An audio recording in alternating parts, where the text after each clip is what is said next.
Bonjour à tous, je vous retrouve aujourd'hui pour une petite vidéo sur les étirements à réaliser après une session running. Donc personnellement, moi je m'étire quasiment jamais après une course. Je préfère prendre 30 minutes dans la semaine pour faire une vraie session étirement où je peux vraiment aller plus loin dans les mouvements et étirer toutes les parties du corps qui sont un peu douloureuses en une fois. Mais si vous préférez, vous pouvez faire peut-être 5 minutes après chaque session pour vous étirer un peu, notamment les jambes qui ont bien travaillé. Donc aujourd'hui, je vais vous montrer cet enchaînement que je réalise une fois par semaine, donc qui est un peu long, puisque je tiens les positions un peu plus longtemps. Et à ce titre, je vous conseille souvent de tenir la position d'étirement environ 10 à 20 secondes. Mais si vous faites comme moi une session d'étirement, il faudra le faire un peu plus longtemps, environ 30 secondes. Donc c'est parti. Donc le premier étirement, et vous le connaissez forcément, c'est celui-là.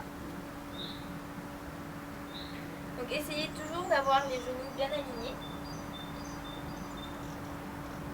et pas partir en avant ou en arrière. Restez bien droite. Et tenez donc plusieurs secondes, 10, 20, 30. Ensuite, n'hésitez pas à essayer de plier de manière différente votre quadriceps pour étirer de manière différente à nouveau le muscle, donc un peu plus sur le côté ou un peu plus vers l'intérieur. Tenez la position, mais il ne faut jamais que ça soit trop douloureux, il ne faut jamais que vous vous fassiez mal en fait.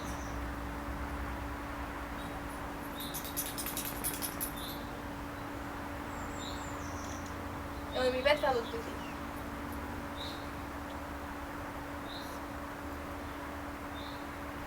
Donc là, ça doit tirer juste ici. Vous pouvez tenir soit au niveau du pied, soit plus vers la cheville. Il n'y a pas d'endroit plus stratégique que l'autre. Le plus important, c'est que ça vous tire un peu sans être douloureux.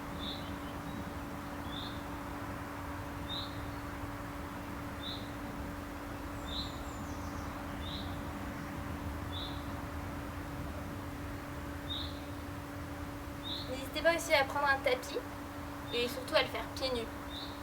Enlevez vos baskets.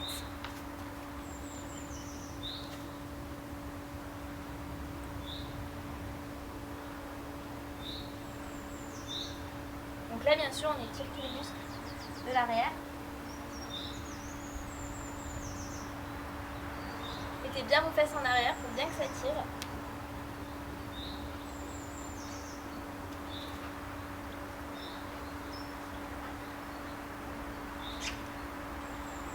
Donc là, moi, parce que j'ai beaucoup de courbatures dans les fesses, je tire au niveau des fesses. Et ça doit aussi vous tirer bien dans cette jambe. D'accord ?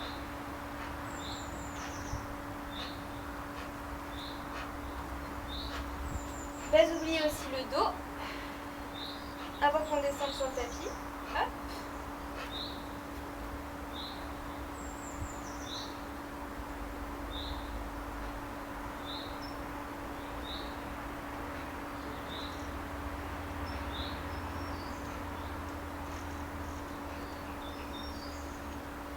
Il y a toujours un bras qui est plus facile que l'autre. Hein.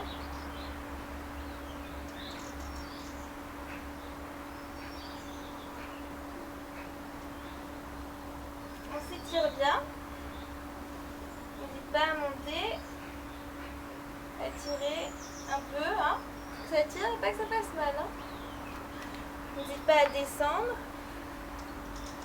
Pour celles qui peuvent, on touche par terre. Ceux qui ne peuvent pas, vous touchez là où vous pouvez. Gardez les jambes tendues pour que ça tire un peu.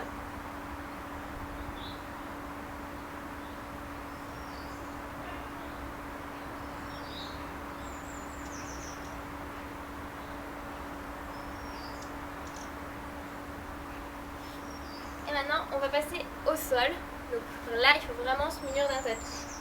On passe donc aux étirements au sol, qui sont souvent les plus durs et ceux qu'on fait le moins, puisque c'est très facile de faire ça après une session running, surtout quand on fait un petit Instagram.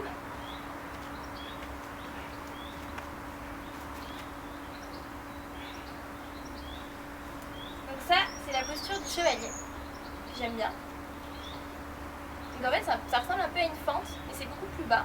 Il faut vraiment bien se redresser ça tire en haut de la cuisse, vraiment en haut. Il faut le tenir assez longtemps pour que ce soit efficace. Donc soit on cède en se poussant,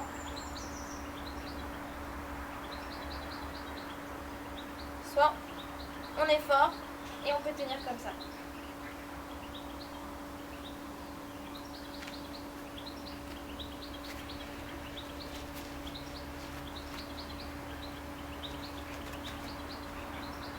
Ça doit bien tirer ici.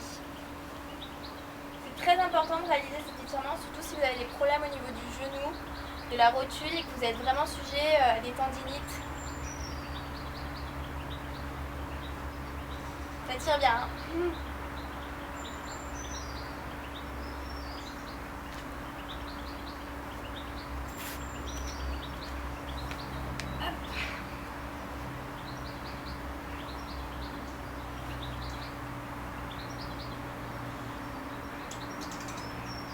Donc là, vous voyez ce que j'ai fait. Ici, ça doit tirer vraiment là, à l'intérieur de la fesse. Et on tire. En fait, vous ramenez votre cuisse gauche vers vous.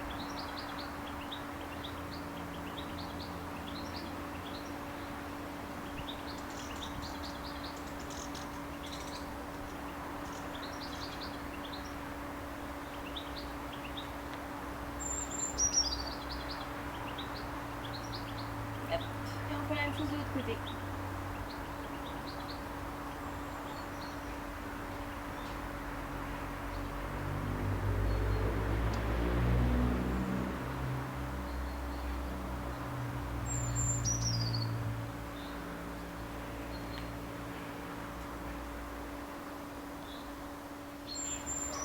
Toujours au sol.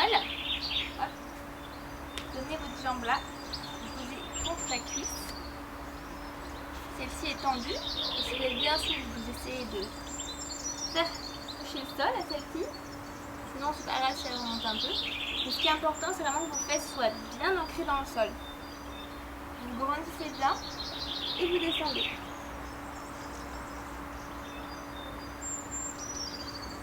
Et ceux qui sont souples, bah, vous touchez vos pieds. Et ceux qui le sont moins, vous attrapez votre mollet.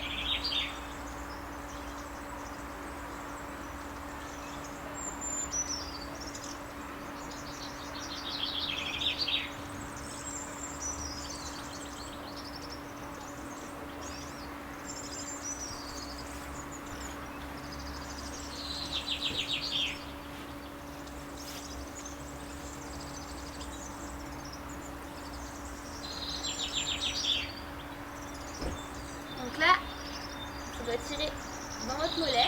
Et si comme moi, vous avez souvent mal au dos, ça doit aussi tirer un peu dans les lombaires, dans le bas du dos.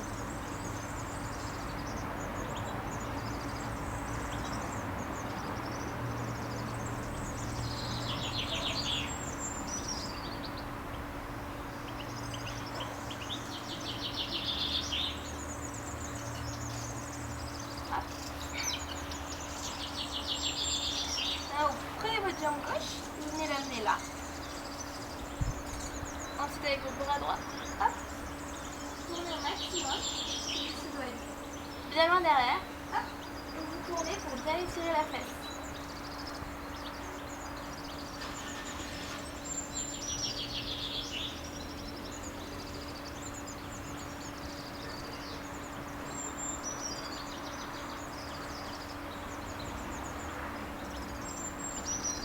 On fait la même chose de l'autre côté.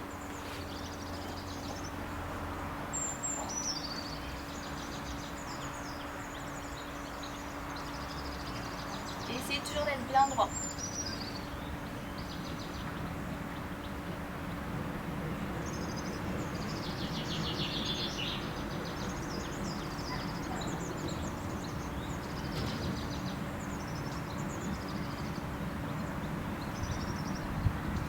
Continue, toujours votre tapis. Hop, mouvement se plie, on le descend, on le ramène contre nous. Hop, attention au short, hein.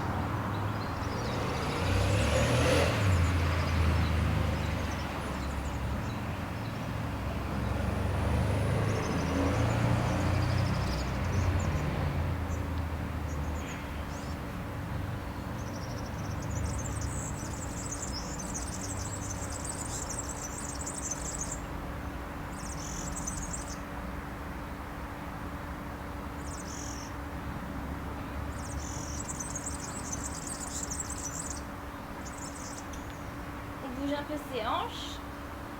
On va leur donner un peu de mouvement. Hein. Elle s'ouvre bien. On va un peu tirer là vers l'intérieur quand vous faites cette position normalement. Essayez de bien plaquer votre dos contre le tapis. Hein.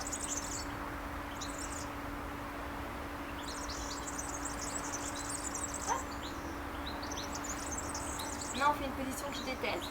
Donc hop, on plie une des jambes. Là, pour le pousser à droite. On plie exactement l'autre. Hop, et on descend. Donc pour celles qui sont moins souples, il faut rester juste comme ça. Ça va bien tirer sur votre quadriceps, donc l'extérieur de votre pouce.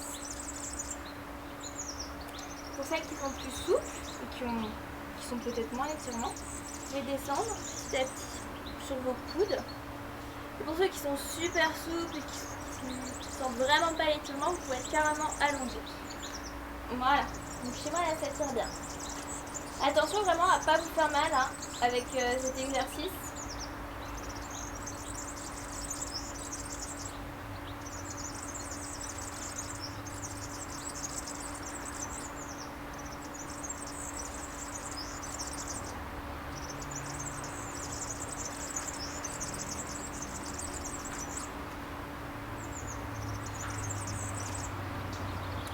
Et on inverse.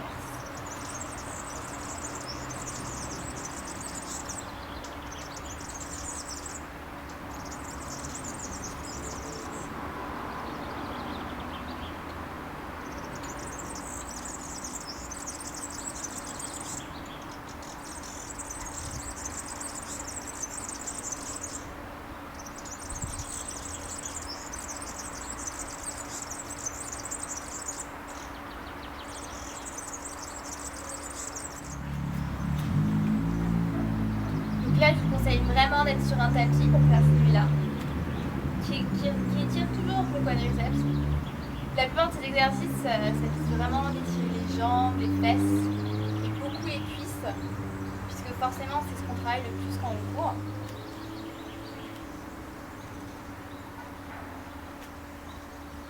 Celui-là, souvent, c'est plus douloureux, donc je le fais en fin de séance, quand les muscles sont déjà bien étirés.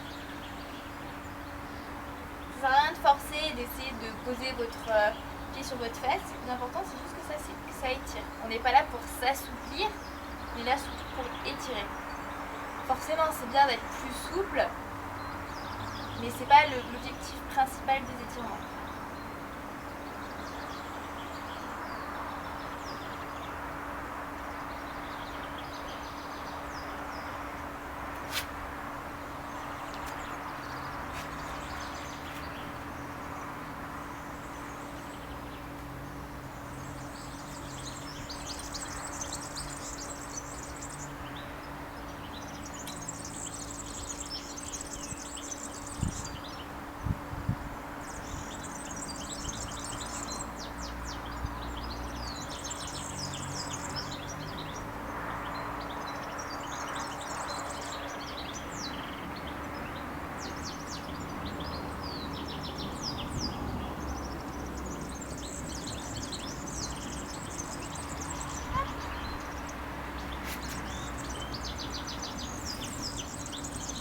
Dernier étirement debout. Vous n'êtes pas obligé de le faire, c'est surtout si vous êtes sujet aux tendinites. Surtout celle au niveau du genou. Vous croisez une de vos jambes derrière l'autre, comme ceci.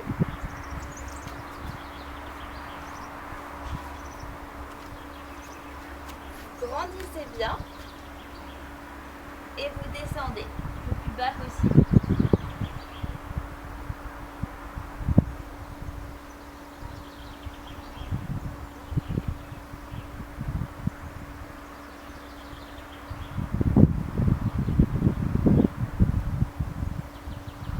Déroulez tout doucement le dos, hein. Ne remontez pas rapidement. On est là aussi pour se détendre quand on fait les étirements. C'est le temps qu'on se donne à soi.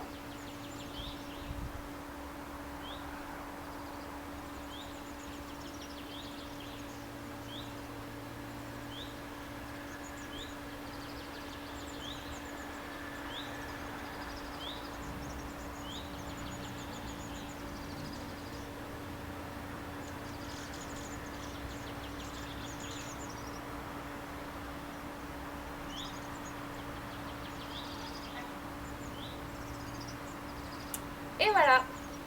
Donc là, j'ai pas tenu toutes les positions autant de temps que je le fais d'ordinaire, puisque normalement je fais 1 minute par exercice et je reste 30 secondes, des fois un peu plus si c'est vraiment nécessaire, si je ne l'ai pas fait depuis longtemps. Donc forcément ces exercices, vous ne pouvez pas les faire tous les jours ou après chaque session, mais je vous recommande vraiment de prendre 30 minutes dans la semaine, un petit temps pour vous, pour vraiment vous étirer, parce que c'est franchement important pour prévenir les blessures, que ce soit des tendinites ou autre. Donc franchement, faites attention à ça, prenez ce temps pour vous, vous voyez bien que c'est un moment vraiment calme, zen. Attention néanmoins, les étirements ne peuvent pas être remplacés par le yoga, puisque le yoga, même en fonction des yoga que vous pratiquez plus ou moins dynamique, le yoga ne remplacera jamais 30 minutes d'étirement non-stop avec vraiment un travail sur les jambes, puisque le yoga, ça travaille tout le corps. Donc même si c'est très bien de faire du yoga, n'oubliez pas vraiment de vous étirer. Et prenez ce temps pour vous, essayez de le faire, je sais pas, le dimanche soir, devant la télé, ou même si vous partez en week-end, de prendre votre tapis et de vous mettre sur une jolie terrasse. Vraiment prenez ce temps pour vous. N'oubliez pas un petit verre d'eau. Et c'est parti. Allez, je vous dis à bientôt.